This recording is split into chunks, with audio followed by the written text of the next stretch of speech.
Hello, it's Jem here from Under the Olive Tree Knits, and this is the Nightwatch Shawl. Nightwatch is a one skein asymmetrical shawl which is designed to show off a colourful variegated yarn.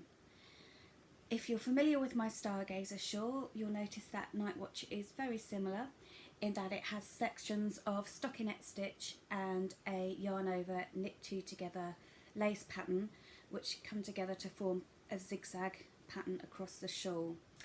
The difference with Nightwatch is that these sections are much bigger than they are on the Stargazer shawl, so it really does give your yarn a chance to show itself off.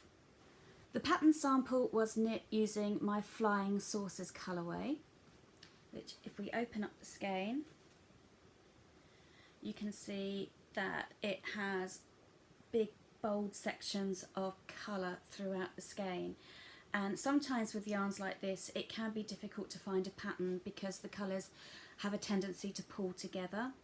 So what's good about the Nightwatch and the Stargazer shawl is that the stitches shift on each row, so the colours have less chance of pulling together. There is of course some inevitability of the colours pooling, but on the whole I think they've distributed quite nicely throughout the shawl. The pattern also works really well in a solid colour yarn or in a variegated colour, as you can see in the sample behind me. And the great thing is that once you near the end you work the final lace section and then you can just continue knitting in a garter stitch to complete the border.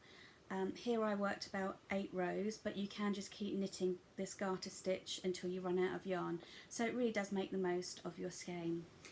So Nightwatch uses a 100-gram skein of 4-ply fingering or sock weight yarn, and you can use a skein that's anything from 400 to 425 metres, which is 437 to 464 yards. So it's perfect for those one-off variegated skeins that you may have in your stash. You can download the pattern from my website, which is undertheolivetreeknits.com.